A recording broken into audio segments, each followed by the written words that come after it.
আমি মধুমিতা মধুস কিচেন থেকে আজকে একটা রান্না করে দেখাচ্ছি। রান্নাটা তোমরা সবাই জানো, কিন্তু আমি যেভাবে করি সেটা তোমরা জানো না, সেইটা তোমাদের দেখাবো। বক ফুলের বড়া। দেখো কি কি নিয়েছি। এই যে চালের গোবিন্দভোগ চাল আমার হাতের এক মুঠো ভিজিয়ে দিয়েছিলাম সকালবেলা, মিক্সিতে পেস্ট করে নিয়েছি। এর মধ্যে দেব 2 চামচ বেসন,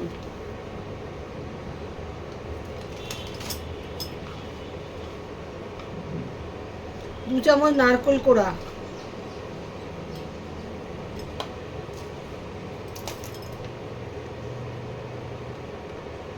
আন্দাজ মতো হলুদ গুঁড়ো,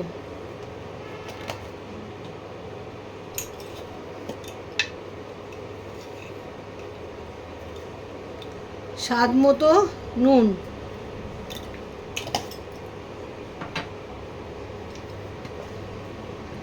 তোমরা যেরকম ঝাল খাবে সেই মতো ঝাল দেবে। আমি হাফ চামচের মতো লঙ্কার গুঁড়ো দিলাম, ঝাল লঙ্কার গুঁড়ো।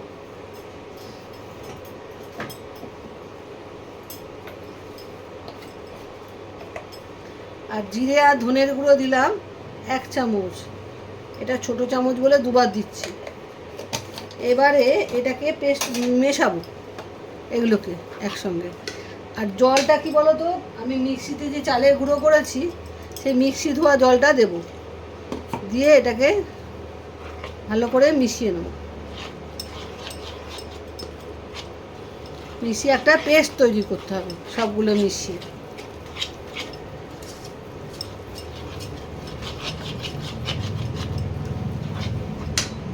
আর একটু জল লাগবে।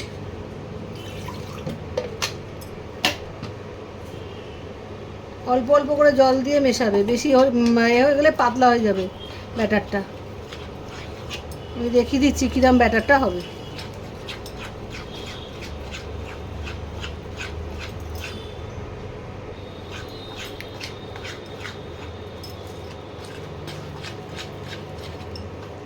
আর একটু পাতলা হবে।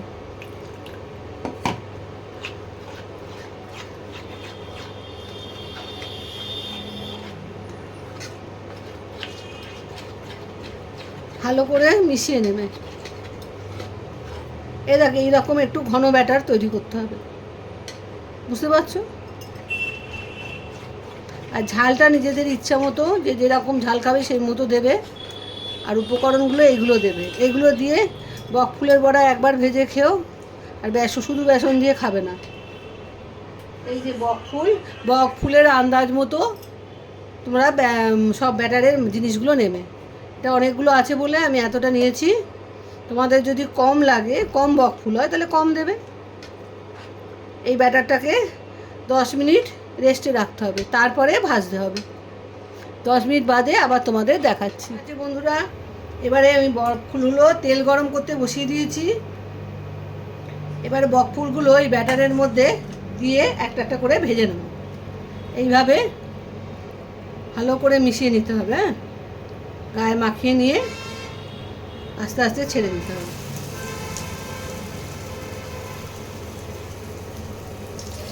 একবার করে খেয়ে দেখো, এভাবে দারুণ খেতে হয়, খুব মুচমুচে, খুব সুন্দর খেতে হয়। গ্যাসটা মিডিয়াম আঁচে রাখবে, বেশি জোরে রাখলে পুড়ে যাবে চট করে।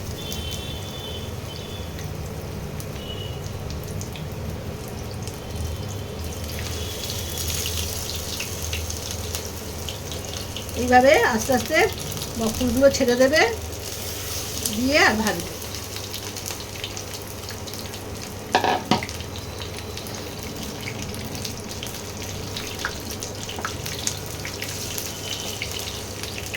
দারুণ খেতে হয় কিন্তু সেটা। শুধু বেসন দিয়ে করলে অত সুন্দর ভাল লাগে না খেতে। এইভাবে করে খেও একবার। আমি এভাবেই করি, ওই জন্য তোমাদের মধ্যে শেয়ার করলাম।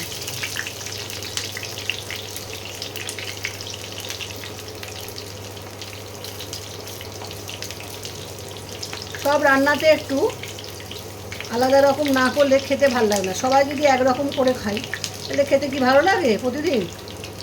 একটু রান্নাতেও টুইস্ট আনতে হয়।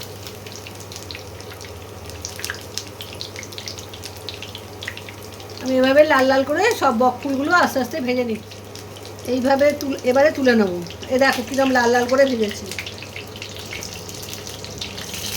আর সাদা তেলে আমি এটা ভাজছি, এটা সর্ষের তেলে ভাজছি না।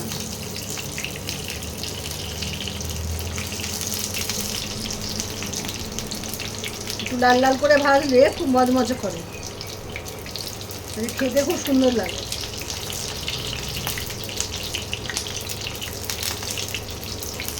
এবারে তুলে নেব।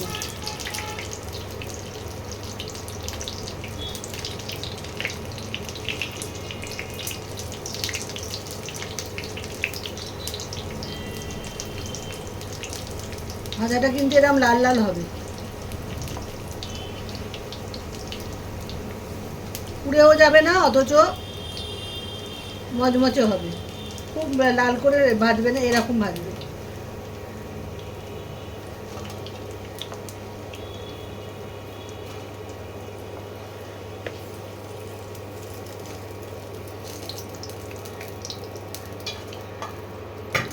বাকি বড়াগুলো আবার ছেড়ে দিচ্ছি, বকফুলগুলো একটা একটা করে ছাড়বে, একসঙ্গে সব মিশিয়ে দেবে না।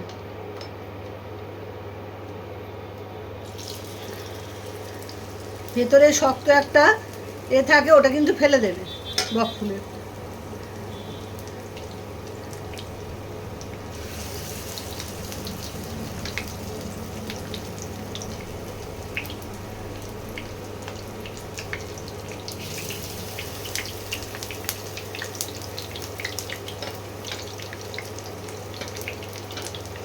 মিডিয়াম আঁচে ভাজবে, তাহলে খুব সুন্দর ভাজা হবে।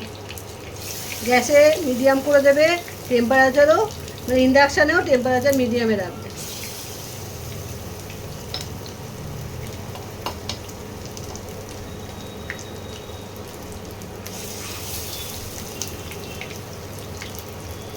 এবারে ভালো করে ভাজা হবে। এবারে প্রতিটা বকফুল ভেজে নিয়ে তোমাদের দেখা। প্রতিটা বকফুলের বড়া আমি ভেজে নিয়েছি। এরকমভাবে ভাজবে তোমরা, এরকম লাল লাল করে ভেজে নেবে, তাহলে খেতে খুব ভালো হবে। আর যা যা উপকরণগুলো দিয়েছি আমি, সেগুলো দেবে, দেখবে একটা অন্য রকম খেতে হয়, খুব সুন্দর খেতে লাগবে। তোমরা পুরো ভিডিওটা দেখে বকফুলের বড়াটা করে খেও, আর বন্ধুদের মধ্যে শেয়ার করো, লাইক করো, সাবস্ক্রাইব করো আমার চ্যানেলটাকে। আজকে তাহলে আসি, আবার একটা নতুন রান্না নিয়ে আবার তোমাদেরকে দেখাবো, তোমাদের সঙ্গে শেয়ার করব। আজ তাহলে আসি, বাই বাই।